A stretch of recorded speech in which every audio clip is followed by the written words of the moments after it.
erased. Mind be purged. World be... I always forget that last part.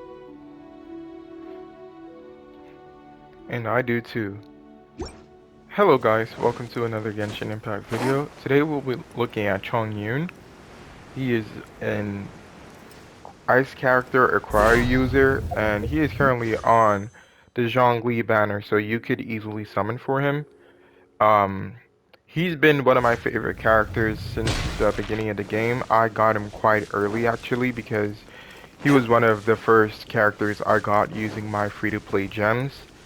He's very attack focused. He's an attack focused build. You can use him as your DPS, but he also excels in a support DPS role if you need one, especially if you're someone that like relies on another character for your other main DPS needs, but need a good Claymore user that you can use in different ways to really create a certain team synergy.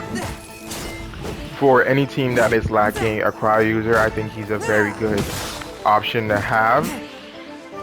He's one of the best options to have actually, but because of the way he's built up, he might not necessarily work with all teams. And the one of the main reasons why is because of his elemental skill, his E or R2. It creates a field in which, I'll just read it off. It creates a field in which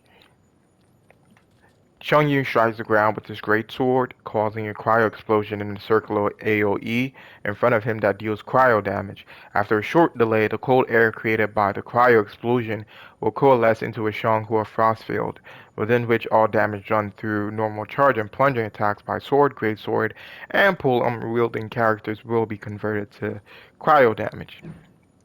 That means anyone that stands inside this ring will deal cryo damage. As you can see, the spear is resonating with ice, and now it's gone. Now for characters like Diluc that have, I don't have Diluc or I'd have shown him. Well, if you've been watching my videos, you know how salty I am right now. But for characters like Diluc or characters like Razor that use their normal attacks to deal physical damage, it could be sort of a detriment. But once again, like Razor and Diluc, who actually do have elemental skills that you can blend into their normal and charge attacks, it kind of works if you're looking to proc either superconduct or melt. I definitely have Razor, so I can definitely show that. Who to replace him with? Venti or his Razor? I'll watch your back. He will watch your back. Let's find some mobs to fight. Nope. My Razor is underleveled, so we're not doing a damage showcase or anything. We're just trying to show how he can work with characters that... Nope. Characters that he shouldn't, or people might say he might not work exactly well with. Shooter is definitely gonna have some people. Ugh. Okay, fine. So yeah, he's a very good character in the sense that you can have him fit into different team compositions, especially if your main DPS is someone that uses a book or a bow. Then you could easily, a book like Fischl. Fischl is one of the characters that work the best with him. You could continuously proc, so let me put Fischl on the team as well. You can continuously proc Superconduct and then switch back if you leave odds on the field for him to continually deal Superconduct with his physical damage. Fischl. The threads of your fate. Let's try and find some. Huh, should I just, let me just jump to a dungeon. This is too much work. I am still needing my Anemo artifact, so we're gonna jump to Valley of Remembrance.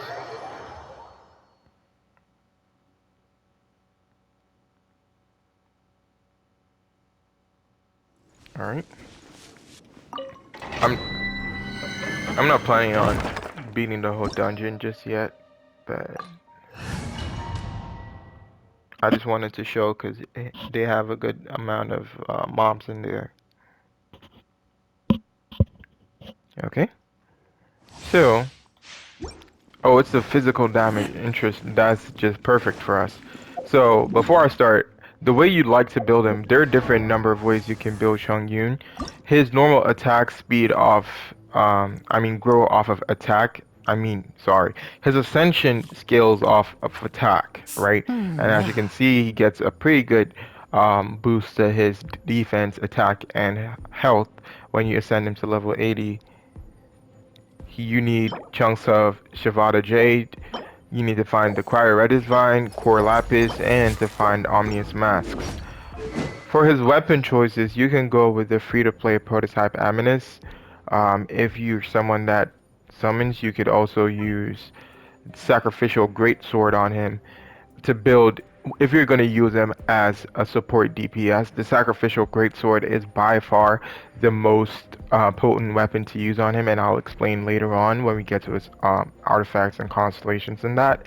You could also use a Favonius Greatsword if you're looking to build your energy recharge through him, but I definitely would pick the Sacrificial Greatsword over the Favonius Greatsword just because of the elemental skill that you can after damaging an opponent with an elemental skill, the skill has a 70% chance to end its own cooldown. What that means is if you're using him with someone like Fischl and have the compound bow on Fischl, right? This is a very specific situation. If you have the compound bow on Fischl and you're using Chongyun as your support DPS and Fischl as your main, you can continuously proc superconduct in that field right there. Or even if you're going to use him, I'll get into that, but if you're going to use him as your main DPS as well, you could still use the Sacrificial Greatsword and Fischl and continuously proc superconduct if you drop Oz on the field while you scale his artifacts with attack and cryo damage, of course, because his ascension boosts his attack. Having the Sacrificial Greatsword actually still works, and you can deal a decent amount of damage. For his artifacts, you could run Elemental Mastery on him with 2-piece Wanderers and 2-piece Bloodstained. I think it's one of the best sets combination to have on a character because with proccing superconduct, you deal more physical damage, and so having that on him is good, as well as having the elemental mastery. One second, let me put elemental mastery on him. Okay, 1 cryo damage and elemental mastery. You could put either crit rate or crit damage, but you could also just go straight out attack on him. So for his attributes, having such high elemental mastery on him means that the damage that you cause by proccing superconduct is increased by 60.6%. That's very sizable. And for someone that continuously deals cryo damage, having Oz to proc superconduct with is broken. It's amazing. It increases the damage caused by vaporize and melt by 25%. So if you're using your if you're breaking shields like fire shields or stuff like that with him, you also get a sizable attack boost from that. Running full attack on him is amazing as well because when you come to his constellations, the last attack of his normal attack releases 3 Ice Blade, and each blade deals 50% of Chongyun's attack as cryo damage to all enemies in its path. Not just the first enemy it hits, all enemies in its path. So if you get him up to 2k attack, right, for example, you get 50% of his attack as cryo damage. And if you have a cryo artifact on him, you get a bonus to that as well. Right now his cryo damage is quite low. It should be at like 7%. But if it's like 50%, you could deal almost 2k damage additionally from his ice blades that he releases from his first constellation. His second constellation Elemental skills and elemental bursts cast within the frost field created by Spirit Blade, Chongyun's layered frost, have their cooltime decreased by 15%. That means if you do this, and say if I do this, it reduces the cooldown time. So if you look at the cooldown on the Claw and Thunder, hold, where's hold? Cooldown is supposed to, no, sorry. Hold is 10 seconds, right? But by reducing it by 15%, you saw that it goes to 7. You gain an additional 3 seconds off of that cooldown. His third one increases the level of his ult by 3. Chongyun on his fourth, Chongyun generates 1 energy for every time he hits an enemy affected by Cryo. Now mind you, this applies Cryo, and every attack will apply Cryo. And so every time you hit a person, you're just going to keep regenerating energy. And if you're running the sacrificial greatsword on him, that means 1, you're almost always going to have your elemental skill ready when you have this at max at max refinement, almost always, an 80% chance. That's pretty good. And that also means that you're going to continuously deal damage. Now, on his 5th one, it increases the level of his elemental skill by 3. And for this one, his last constellation increases the damage that his ult does. It deals 15% more damage to enemies with a lower percentage of their max HP remaining than Chongyun. This skill will also summon an additional Spirit Blade. What that means is if you have full health, right, and I hit this one once, as you can see, I'm gaining energy for, well, you can't see, but if I were to drop my ult on him, it would be 4 blades. First of all, it would be 4 blades instead of 3. The last blade that comes from his elemental skill disappearing. That little rune thing in the middle is what turns into the 4th one. But see, every time I'm hitting, I'm building ult. If you can see, the first constellation also coming in, dropping.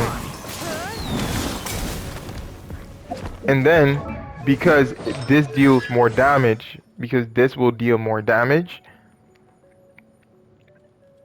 you get 15% more damage on it, the already 214 at level 7. This means that as you get an even more bigger increase in his damage. Like, it's, if you think about how many things are proccing together when he's at max constellation, he becomes very good, even with not being totally attack centric, like with your artifacts and your weapons, just because of all how much his constellations increase his damage output, he becomes very useful. And so if you decide to run like the prototype Animus on him that already increases his attack, you get more cryo damage for your buck. If you use the sacrificial greatsword, you get more cryo damage and you're able to deal cryo damage more frequently. So in that way, he sort of becomes a cryo build instead of just having the physical damage. And so, that is how, in my opinion, Chongyun is one of the best characters in the game. And he's on the banner right now, so you can definitely use him. And also, I wanted to show him working with other characters, right? So, if we drop Oz, let's drop Oz on the field. And then we do this. We're going to continuously proc Superconduct. We're going to continuously reduce their reduce their physical resistance. And you're just going to keep dealing more and more damage. And for Razor, that I said, like Diluc, has his elemental skill blends into his attack. Let's not die yet. You can just, while you're dealing this, you proc Superconduct, continue. And then if you launch his ult in the middle, now you're dealing, you'd be dealing both cryo and electro damage. which is quite crazy if you think about it. I would definitely like to show that. I would definitely like to show that though. 1 second.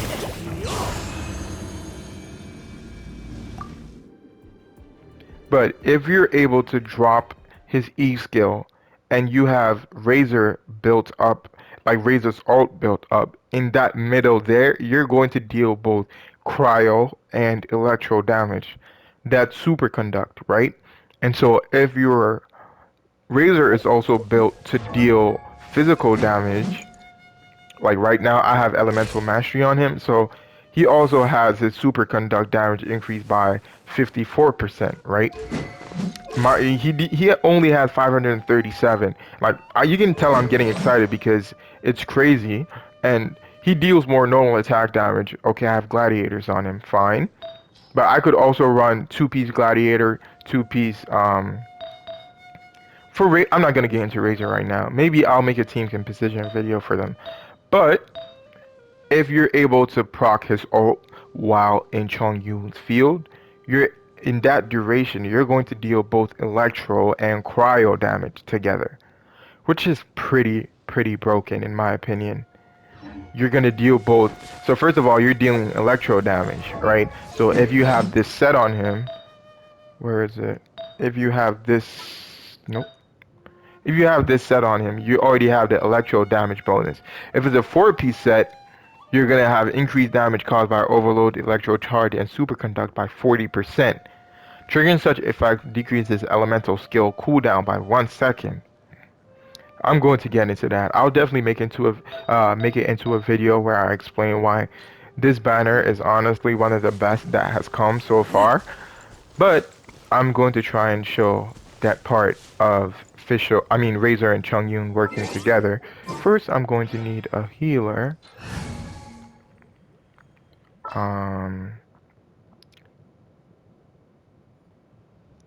do I use? I'm gonna use Chi-Chi. I will And bring my notebook. no, I'll use them for shields, and I'll use Razor. We're going to hunt. All right, let's try this.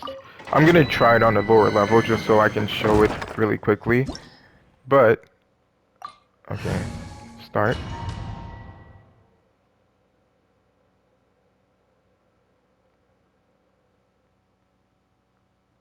So yeah, I think this banner is honestly one of the best.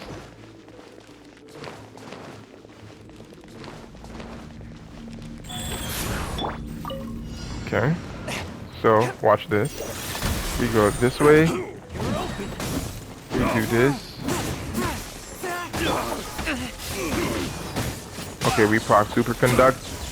And since Razor decreases defense on that skill, 1 second, I'm trying to get him. I'm trying to build his ult here. Don't die yet.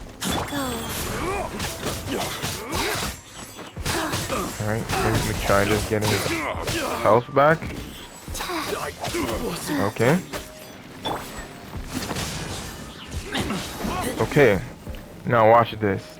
We drop this, and then we drop this. I'm going to continuously deal superconduct because the stand will give him electro damage and his normal attacks are converted to cryo damage. I don't know if you guys saw that, but that's a pretty broken combination to have.